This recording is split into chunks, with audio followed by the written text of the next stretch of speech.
You're listening to Nick Healy on ABC Western Plains. It is time to talk technology with Matthew Dicker. So, Matthew, good morning. Yeah, good morning, Nick. Great to chat to you again. Great to chat to you. We normally talk really cutting-edge technology, but you've actually got some older tech that's still proving popular, cassette tapes. I don't get it, Nick. I am not an audiophile by any stretch of the imagination. Every music medium sounds pretty good to me, but really? Cassette tapes? What is going on here? 65,000 cassette tapes have been bought already in the UK. And I started looking at that and I thought, obviously these are really old songs, really old artists that maybe have got some classic sort of feel or sound of them. But Lady Gaga is releasing cassette tapes and they're selling 12,000 cassette tapes she sold. And I can just imagine the conversation. The record producer walks in and says, "Hi, Lady Gaga, we're going to release your latest album on cassette." You'd fire the record producer straight away, wouldn't you? Look, I would. I've got a box of cassette tapes at home, but I've got to be honest, they're there mainly out of nostalgia. I don't have a single thing that could play a cassette tape at the moment anymore. Well, that's the thing. They're actually getting sales of cassette tape players now. I'm not sure if Walkman-style ones are coming back, but they're actually selling these.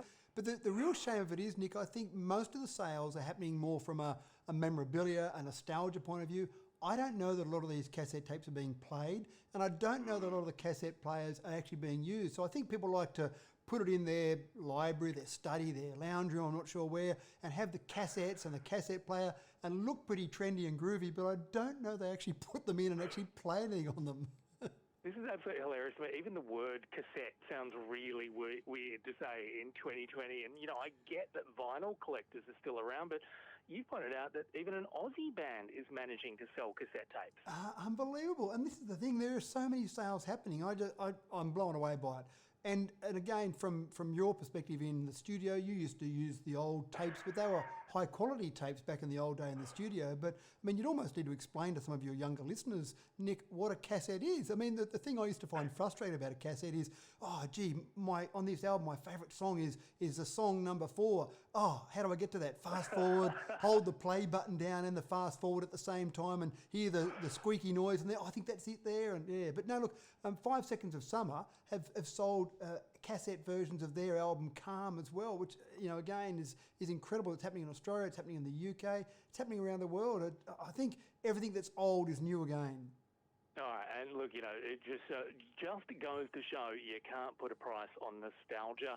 Let's move on to something a little more modern, and this is wild to me. Scientists have managed to create an artificial material that almost effectively can't be cut. Well, most of the time when you create a tough material, whether it be on a safe or on a lock, then you make it so that it's hardened, it's really tough, but you can get through it. You get your angle grinder out and wait till no one's around watching and away you go, you grind away at it, it finally gets through it. This particular material, and they've dubbed it Proteus after the shape-shifting Greek god, they've basically got this idea where it changes shape to attack the thing that's attacking it.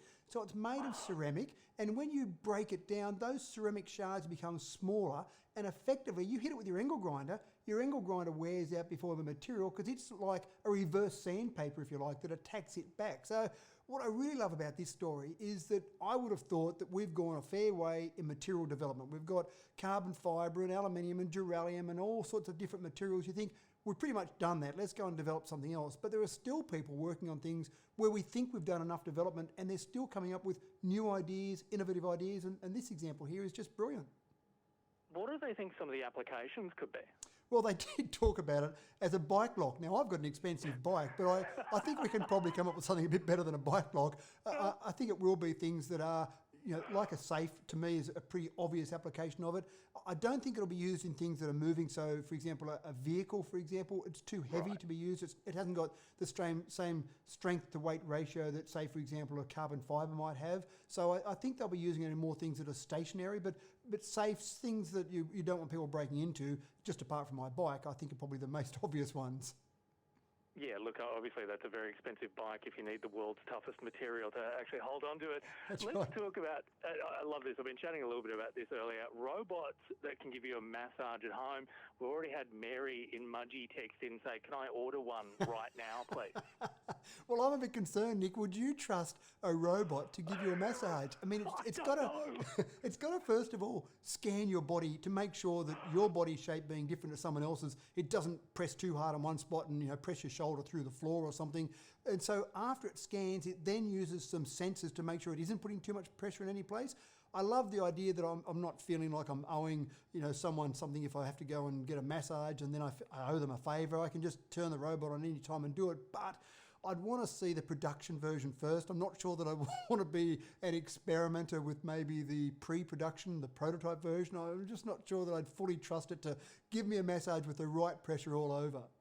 No, and it's one of those things you still expect a person to have a better handle on. But what was interesting to me is that there's two different companies that have been working on this. Yeah, and it's one of those things you think is pretty niche and not many companies are going to develop it. But yeah, you're right. A couple of companies developing it. If they get it right, there is a huge market. I mean, obviously you said someone from Mudgee's already rung in and said, yes, please, I'll have one of those. So there is a market there for it. And I think massage chairs are pretty popular, sitting in one of those. So the next logical step is get a massage table, have your robot do the massage. And obviously we're on radio, so we can't show a picture of it, but it looks a bit out there. It looks a bit alien. So again, I think you'd want to feel comfortable with it before you let it go loose on your body.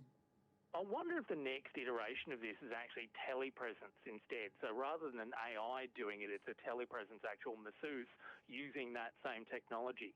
That would make people feel much more comfortable, I think, that they had someone real, in inverted commas, at the other end actually doing it. But again, it would probably just be the machine doing it with AI, but just that comfort level of having a person at the other end just checking on it. You want to know that there's a person involved, as you said, to not shove your shoulder through the floor. Yeah, that's kind of my logic. I'd be a bit worried about that. Either not enough pressure, you go, well, what's the point of this? Or, hold on, that's enough, and it's not listening to you. So you can't really tell it to stop you the same way you could a normal massage person. Matthew Dickerson from Cassette Tapes to Robot Masseurs. Thank you very much. We'll talk again soon. Thanks, Nick.